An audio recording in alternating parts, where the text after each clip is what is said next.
wa rahmatullahi ta'ala barakatuh. Msikilizaji, karibu kusikiliza uchambuzi wetu wa habari katika lugha tukufu la Kiswahili.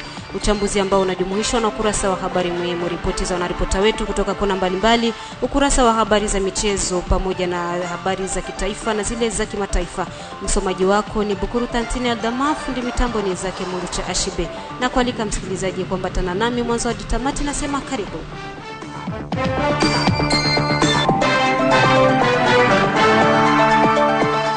Kabla ya uchambuzi wetu wa habari, namkaribisha hapa Safari Alimasi kwa usomaji wa habari muhimu. Karibu. Nikushukuru sana Bibukuru Tantine Aldama kwa kuweza kunipa fursa ya kuwaletea wasikilizaji habari ambazo tumezipa kipaumbele. Tuanzie na habari hizi za huko Itombwe ambako limeteuliwa kwenye wazifa huu ili kwa pamoja kusaidia rais wa nchi Felix Antoine Tshisekedi Chilombo wa kutimiza maono yake ya kuboresha nchi, haijalishi eneo ambalo unapatikana.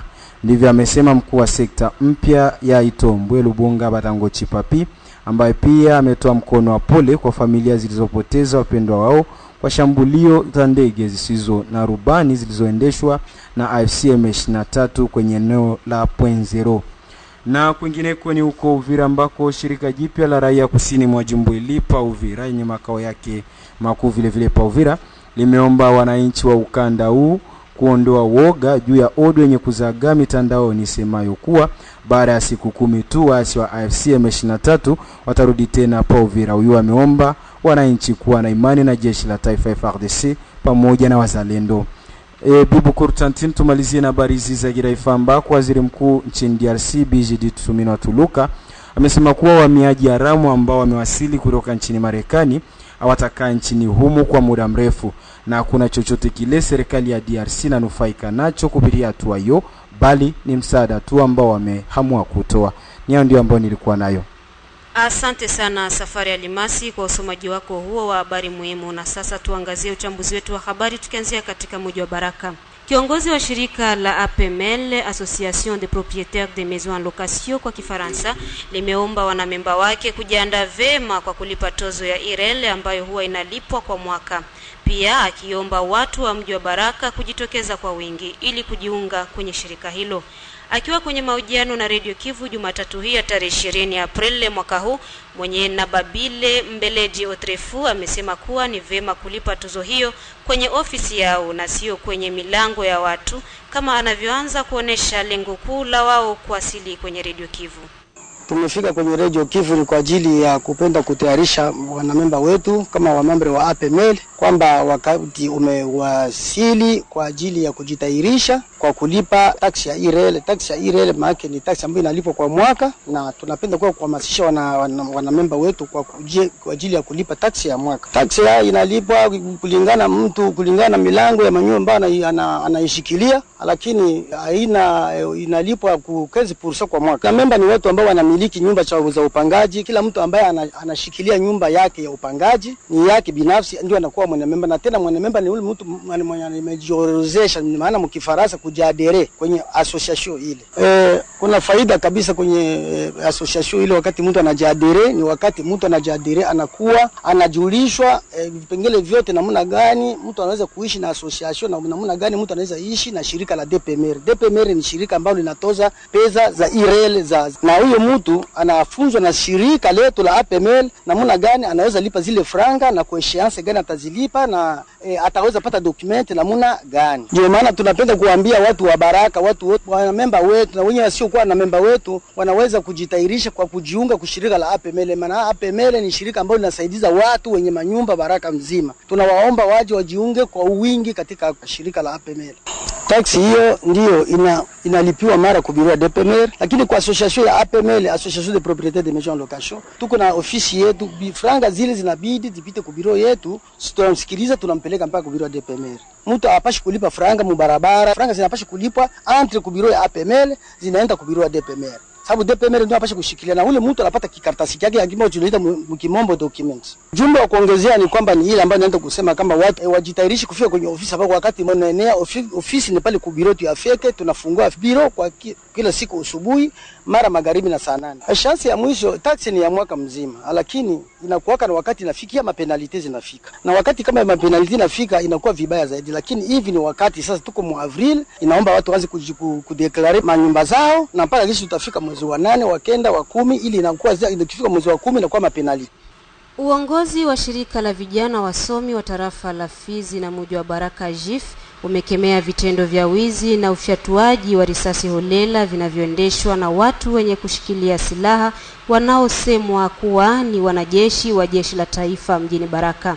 Coordinator wa shirika hilo Bwana Mchibwa Ichukwe Mixon ametaja kuhuzunishwa na vitendo hivyo, huku akitoa kisa na mkasa kilichopelekea risasi kurindima mida ya saa 2 usiku wa Jumamosi ya wiki iliyopita.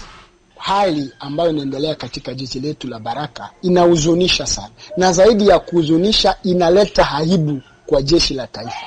Jeshi ambalo liko na mission ya kuchunga raia na mali yake, wao wamegeuka kuwa jeshi la kunyang'anya telefone za raia. Ni mambo ya aibu. Jeshi letu kwa wakati huo linahudumiwa vilivyo na serikali, lakini sijue kama ni kutokurizika. Hao ni hali tu ambao watu wamejitia ndani. Kijana mmoja amenyang'anywa telefone kauvra, akafika kwao akamwambia mama nimenyang'anywa telefone. Wakati mama alianza kulalamika, itakuwa hali gani hii askari kunyang'anya watoto matelefone? Ikageuka kwamba amesema waaskari waliokuwa majirani pale wakakuja pamoja na bibi zao, mtuonyeshe ule askari ambaye aliiba alinyang'anya ile telefoni. Mtoto akasema hapana, sisi asema hatujasema mtu, umesema tumeibiwa, tumenyang'anywa na askari. Sio kwamba ndio nyinyi. Na hapo ndo kulikuwa mwanzo wa masase kuanza. Cha ajabu masase imelia hapa, katawanyika katika jiji lote la Baraka. Sasa imeanza katika eneo la antena ya Vodacom na timetawanyika katika jiji lote la Baraka. Bunduki hata kabambi zimesikilika. Tunajiuliza kwa nini waaskari jeshi wanafikiria nini wanapopiga masasa holela? Raia wanawachukulia namna gani? Pili, nimesema ni aibu. Kwa nini wamejitia katika hali ya kupokonya telefoni kwa raia? Kwa jambo hilo, kiongozi wa shirika la AJIF ameuomba uongozi wa kiraia na wa kijeshi kutekeleza pointi 3 muhimu, ikiwa kuwapeleka waaskari kwenye shamba za vita, kubaini na kudhibiti sawasawa askari walio mjini na kutumia sheria ili kuadhibu askari wanaodhoofisha usalama miongoni mwa raia. Tumetoa wito kwa viongozi wa kijeshi, komanda secteur, komanda region, waangalie vizuri. Cha kwanza ni lazima waaskari waende kufront. Nisikia walisema wazalendo waende kufront, nikasema ndio, lakini si kwamba wazalendo waende kufront tu, ni jeshi ndio linapaswa lifanye hatua ya kwanza. Hawa wanajeshi ambao wamekuwa wengi Baraka, hawana wanachokifanya Baraka, ni lazima wao waende kufront na wazalendo wawafate katika hatua ya pili. Si kwamba wazalendo waende wao wabakie, ni wao waende, kwa sababu wazalendo wamekuwa hapa kuwasaidia askari jeshi. Unaposema sasa msaidizi aende wewe ubaki, umekuwa umepoteza shabaha. Kwa hiyo cha kwanza ni kwamba uongozi wa kijeshi katika eneo la Sud Kivu, katika eneo la Baraka, katika eneo la tarafa la Fizi, upangilie namna gani wataelekeza waaskari kwenye shamba la vita. Pili, wale ambao watakaobaki katika eneo hizi wajulikane ni wapi wamekuwa, yani wafanye makantonnement, wasizagaa jinsi wanavyozagaa. Kila mtu anajipangia kwake wenyewe anapenda, na hiyo ndio inatutilia hali ya usalama kuzorota zaidi. Hivi kuko confusion kuidentifie Ibu ni nani, Gepare ni nani, Mzalendo ni nani na unité zingine. Sababu gani? Wanavalia na manguo kiolela. Mtu akinyang'anywa telefoni na mwenyewe amemshikilia silaha, amevaa sare ya kijeshi, anasema ni mwana jeshi. Kwa hiyo uongozi wa kiraia, yaani uongozi wa eneo, aikae pamoja na viongozi wa kijeshi kwa kuwasinikiza waende kwenye shamba la vita na wazalendo wawafuate baadaye, ili tupunguze hii afli ya mabunduki mwa mwingine. Na tatu, wahalifu wao wanaadhibiwa vikali. Tumeshukuru, tumeona asubuhi wale waliokuwa chanzo ya masasi ya jana wamekuja kufungiwa. Wasisio kufungiwa mewaadhibiwe, na askari wote wote wanaoshikilia silaha kwa wazalendo wanani wajue kwamba wale waliopiga masasi, waliokuwa chanzo ya masasi wameadhibiwa. Hapo Lweba, wakahaji wa Lweba ya 3 sekta ya Tanganyika tarafani Fizi wametaja kusikitishwa kuona shirika la PAM limeorozesha wahamiaji wa ndani katika vitongoji mbalimbali vya Lweba na kuacha wa Lweba ya 3 ilhali sehemu hiyo kuna wahamiaji wengi wa ndani. Akizungumza na redio yako Bwana Bienveni Mbele Machumbe, kiongozi makamu wa kitongoji cha Lweba ya 3, amesema kuwa shirika la PAM limeacha kuorodhesha wahamiaji wa ndani wa eneo hilo eti ni askari jeshi wa FARDC pamoja na wazalendo ndio ambao wanapatikana eneo hilo, kitu ambacho si kweli. Lalamiko yetu ni kuona kwa siku hizi chache tulipokea shirika la PAM ambalo linahusika na kusaidia wakimbizi au wahamiaji wa ndani. Walifika hapa kwetu Lweba na kusema kwamba tunakuwa na haja ya kupenda kuorozesha wakimbizi wote ambao waliokimbia sehemu za Ubwari, sijue Masebele, ili tuweze kuwasaidia. Basi hapo kama vile wakapita tukawa pamoja na kusikia. Na wakati tulipoenda wakabakia wanakamata madone ajili ya kuangalia gisi au namna gani ya kuorozesha wahamiaji hao. Basi kwanda kidogo tukasikia kwamba wataorozesha vilaji zimoja kama vile Lweba ya kwanza, Lweba ya pili na Lweba ya 4. Basi kati hizo Lweba tukaona Lweba ya 3 kama vile imoja kati ya miongoni ya vilaji ambazo ziko cible. Lweba ya 3 ikabakia. Basi tukawa tunajiuliza kwa maswali mengi na mpaka kwa sasa hatujaelewa nini ambacho kinaendelea, kuona Lweba hiyo imekwenda kubaki kwa wakati ya identification. Na ni moja kati ya vijiji ambapo wakimbizi nao wanapatikana ndani ya ile village. Baada ya kufuatilia masuala hayo, kuna sababu fulani ambao walikwenda kutuelezea ambao mpaka kwa sasa sisi hatujaelewa kama ni kweli au labda ni mambo mengine. Wametuambia kwamba wakati wanafanya identification ya wahamiaji wanakwenda kugundua sema Lweba ya 3 mnapatikana wanajeshi wa serikali na wanajeshi wa wazalendo. Basi tukaona baada ya kutupatia ile shabaha, tumeona labda sio shabaha ya msingi zaidi. Sisi wakati vita ilijitokeza na kizani village ya Lweba yote mzima ilikimbia, na Lweba ya kwanza, Lweba ya pili, Lweba ya 3 na Lweba na vijiji vingine vikakimbia. Na ni kweli ndugu mtangazaji, Lweba ya 3 kuna wakimbizi ambao waliokimbia na paka kwa sasa kuko wenyewe wangali wanarudia. Kama vile kapita msaidizi wa Lweba hiyo ya 3 na kuona gisi malalamiko ya raia ya Lweba ya 3 ambao wanalalama zaidi kuona hiyo shida ambayo imetutokea. Tungetamani kwa viongozi ambao wanaotusikia kwa muda huo kufuatilia jambo hilo. Shirika hilo la PAM lisiachilie wakimbizi wa Lweba ya 3 wawakamate kama vile wanavyofanya identification au kuorozesha vijiji vingine. Hiyo nadhani inaweza kutusaidia. Pasipo ile labda inaweza leta masuala mengi kati ya kijiji na viongozi wa kijiji. Nimeteuliwa kwenye wazifa huu ili kuwa pamoja kusaidia rais wetu Felix Tshisekedi kwa kutimiza maono yake kuboresha nchi hii, haijalishi eneo ambalo unapatikana. Ndivyo amesema mkuu wa sekta mpya ya Itombwe Lubunga Batongochi Papi, ambaye pia ametoa mkono wa pole kwa familia zilizopoteza wapendwa wao kwa shambulizi za drone za AFC M23 kwenye eneo la Pwenzero na kando. Katika mahojiano yake na Radio Kivu kwenye laini ya simu, mkuu wa sekta ya Itombwe ameonyesha yeye ni mchapakazi na kamwe viongozi hawatujutia juu ya uteuzi wake kwenye wadhifa huo, kama alivyozungumza na Radio Kivu. Mimi ni mkongomani halisi wa baba na mama, nina haki ya kutumikia nchi yangu kwenye vitengo yoyote ile ambao wakuu viongozi wanatarajia. Kabla sijakuwa mkuu wa sekta wa Itombwe, niliwahi kutumika kwenye meri ya Bukavu. Nilikuwa jamu selire ya mobilisation de recette. Nilitumika hapo muda mrefu. Nilitoka kwenye meri hiyo nikaingia ku gouvernement provincial, nikaingia kwa assemblée provinciale, nikatoka kwa assemblée provinciale nikaingia ku ministère ya ITPR ambao wanaitwa ministère des infrastructures, travaux publics, urbanisme, affaires foncières et aménagement de la province. Nilikuwa kama vile mshauri hapo, na kwa sasa nimeteuliwa kuwa chef de secteur wa Itombwe. Nafikiria wakuu viongozi hawakudanganyika mtu ambao walituma pale. Mimi ni mkongomani na wanajua namna gani na tuwaka kujitahidi kutumika kazi. Ndio maana waliona ni vema kuteuliwa kuwa kwenda ongoza mtaa na sekta ya Itombwe, mwali ngumu ambao tunapitia kwa sasa.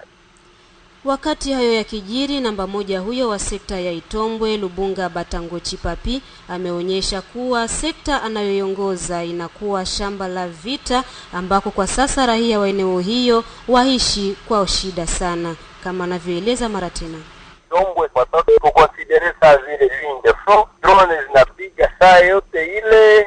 D'ailleurs juzi le 18 usiku ikuchia le 19 ilipata matatizo kubwa sana. Drone za baenemi ya pays AFC-M23 wanachangana na Sibaneo ambao wanasindikizwa na majeshi ya Rwanda, walibombarde Kwenzero bakapiga mpaka Kichaka Mikenge. Hapo tulipoteza watu 5 na watu 8 walipata majeraha, na hawa wote ni wa raia civil, batu benye bako hors combat, hawawezi kuwa atake na mtu yeyote ule, na ni jambo kabisa ngumu zaidi, na tunaalika wakuu viongozi kukamata azimio fulani ili mambo ile isiendelee kujitokeza tena.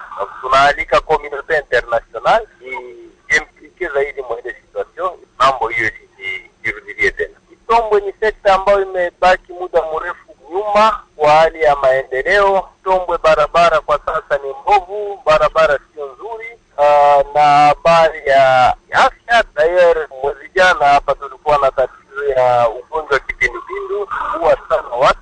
Tulijitahidi na pamoja na wakuu viongozi wa jimbo tuma madawa pale, na maorganization international zilisaidia pia kwa kuangalia jinsi gani ya kupelekea watu madawa, lakini tatizo kubwa tunayo ni usalama, na tatizo kubwa ya usalama ambayo inafunga pesa yote iko bloke. Hatujue namna gani kufanya, kwani usalama iko mbovu zaidi. Umeonesha changamoto ambazo zinakabili sekta yako ya Itombwe, na kwa sasa wewe ni kiongozi mpya katika sekta hiyo. Unawaza nini kabisa utaweka kipaumbele katika uongozi wako kwa faida ya wananchi wa sekta hiyo? Kipaumbele kwa uongozi wetu, tuna miradi mingi zaidi, lakini mradi rasmi ambao tumeteua kuwa kama vile kipaumbele ni ujenzi wa barabara. Tunahitaji kufungua barabara. Huyu ameahidi kuweka miradi kadhaa kuwa kipaumbele kwenye uongozi wake, kama alivyorejea mara tena. Tuna barabara moja ambayo tunafanya kuwa vile priorite, ni barabara ambayo imeitwa route Mwenga au route Bilalumbili. Ni hiyo tunahitaji kufungua. Donc barabara hiyo inaunganisha sekta ya Itombwe kwenye teritwari ya Fizi na inaendelea mpaka kushefie ya teritwari ya Mwenga, inaenda inaelekea mpaka Shabunda huko. Pesa zitatoka wapi kwa ajili ya kufanya miradi kama hiyo mikubwa, kwa sababu inasemekana kazi za barabara zinagharimu pesa mtu wa sekta? Najua tutashikamana mkononi na ambayo tutapata nguvu yetu, na tutafanya iwezekanavyo kuita wa partner ili tuone kama wanaweza kusaidia kwa kutimiza miradi hiyo. Lakini kwetu pia tuna mchango zaidi ambao tutafanya ili tuone kitu gani tutafikia hatua fulani. Nimetoa mkono wa pole kwa population yote ya Itombwe, Kwenzero, Mikenge, Tuetue ambao walikuwa bombarde na madrone za enemy, na naalika watu wote wabaki kimya. Wakuu viongozi wanajitahidi ili kurudisha usalama kwenye sekta ya Itombwe na Kongo nzima. Tukumbushe kuwa ni tangu wiki iliyopita ndipo mkuu huyo wa sekta ya Itombwe ameapishwa mbele ya waalikwa mbalimbali baada ya kuteuliwa nao uongozi wa nchi mjini Kinshasa.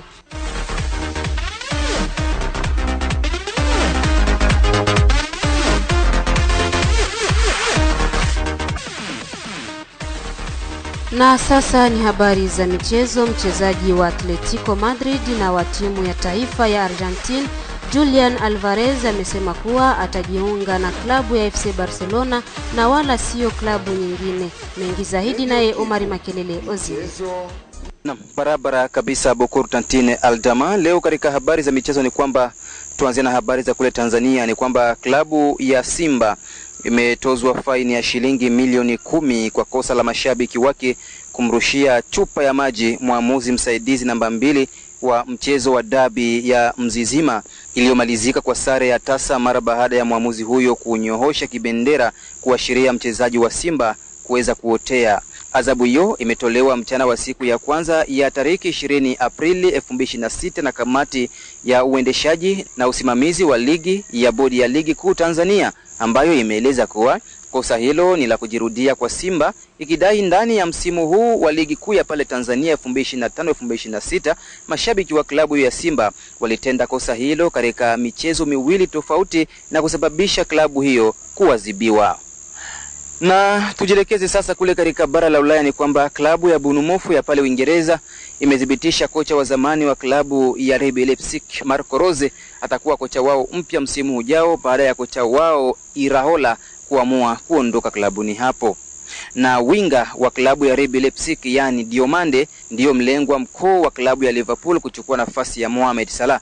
Mazungumzo yanaendelea. RB Leipzig wana nia kweli ya kumuuza Diomande, huku Paris Saint-Germain nao wakimfuatilia mchezaji huyo.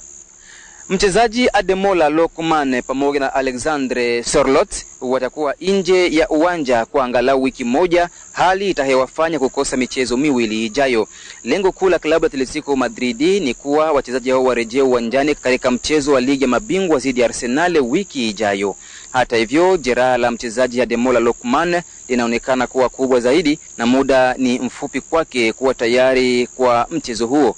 Kwa upande mwingine, kuna matumaini makubwa kwamba mchezaji Sørloth atakuwa pamoja na kikosi wakati wa mchezo huo dhidi ya Arsenal the Gunners. Mshauri wa michezo wa klabu ya Paris Saint-Germain ya Ufaransa Luis Campos amefanya mazungumzo na wawakilishi wa mshambuliaji wa Brazil na Arsenal Gabriel Martinelli mwenye umri wa miaka 24 pamoja na winga wa Ivory Coast anayechezea klabu ya RB Leipzig ambaye ni yani Diomande mwenye umri wa miaka 19 ili wachezaji hao wawili waweze kujiunga na miamba ya hapo nchini Ufaransa. Gazeti la L'Equipe limeweza kuandika kocha wa klabu ya Aston Villa ambaye ni Unai Emery yupo kwenye rada za Manchester United na Real Madrid, ingawa Aston Villa wana matumaini ya kwamba kocha huyo ataweza kubakia katika klabu hiyo ya Aston Villa. Gazeti la Team Talk limeweza kuandika.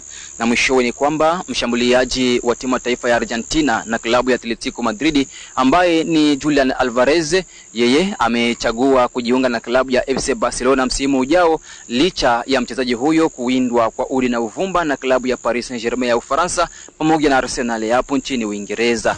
Naweka nukta katika habari za michezo.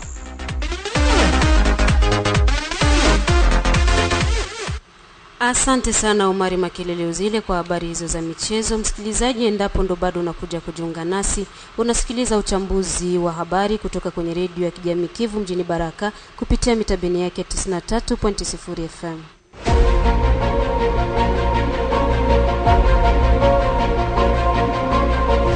Ukitaka kutengenezesha vyombo vya kielektronik na kununua vifaa vyake vya akiba ima pièce de rechange, jibu lako ni kampuni ya BBC Elia Baraka Aibaz.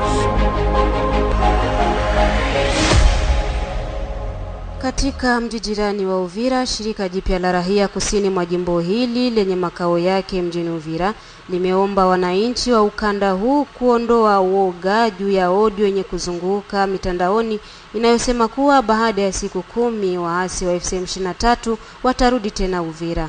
Huyu ameomba wananchi kuwa na imani na jeshi la taifa FARDC pamoja nao wazalendo. Ujumbe huo wa kutia moyo ameutoa Bwana Mafikiri Mashimango, mratibu wa shirika jipya la rahia kusini mwa jimbo hilo, alipokuwa akijibu kwa maswali ya Radio Kivu. Fuateni.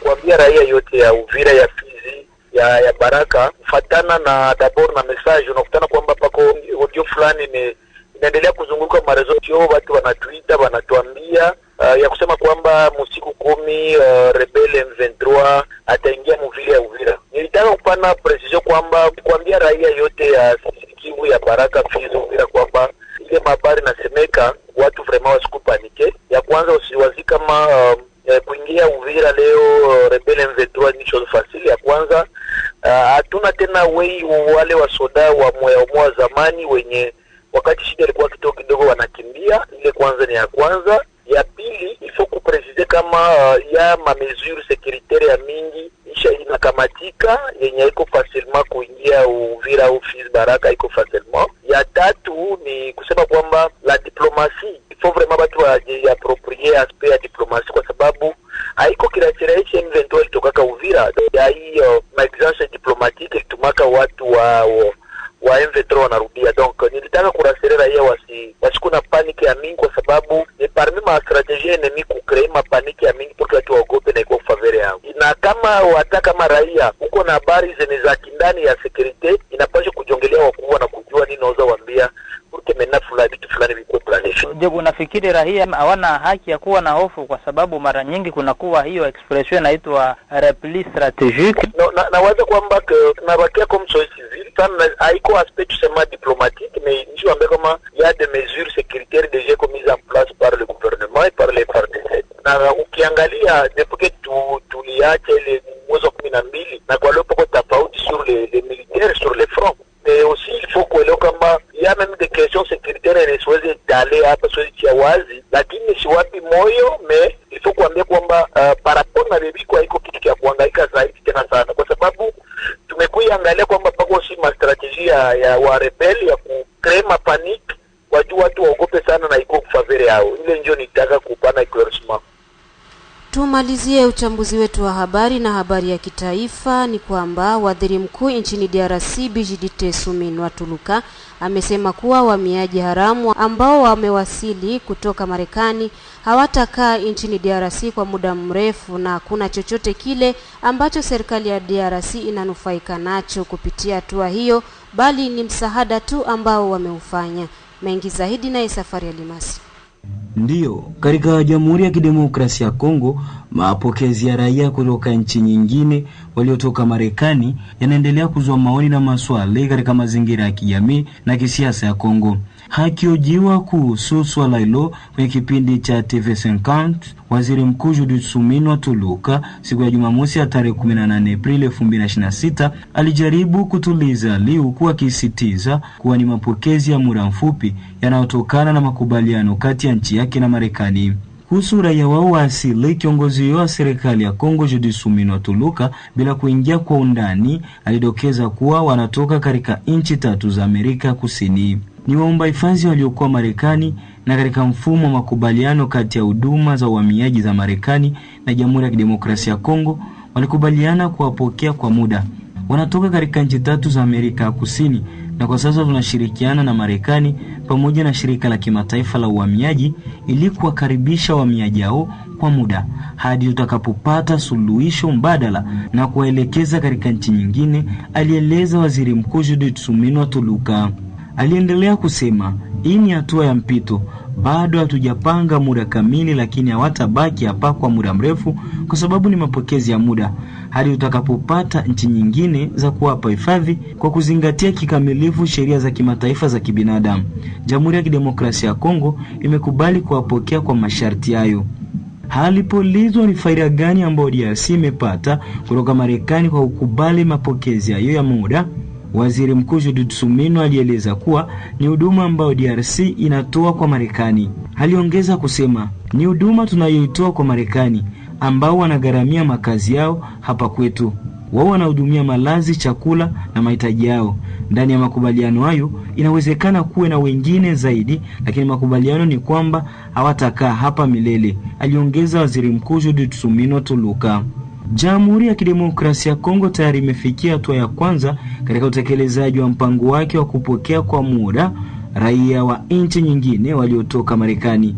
Tangazo hilo lilitolewa na serikali kupitia taarifa rasmi iliyochapishwa Ijumaa ya tarehe 17 Aprili 2026, ikieleza kuwa watu 15 tayari wamewasili katika mji mkuu wa Kongo, jambo linaloashiria mwanzo wa utekelezaji wa mpango huo.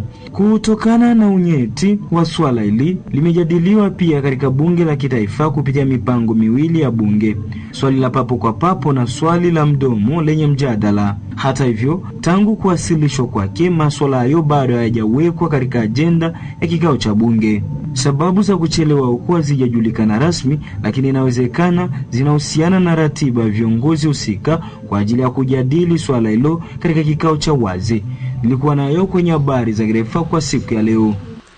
Asante sana Safari Alimasi. Ni kupitia habari yako hiyo ya kitaifa ndipo tunafika mwisho wa uchambuzi wetu wa habari katika lugha tukufu la Kiswahili.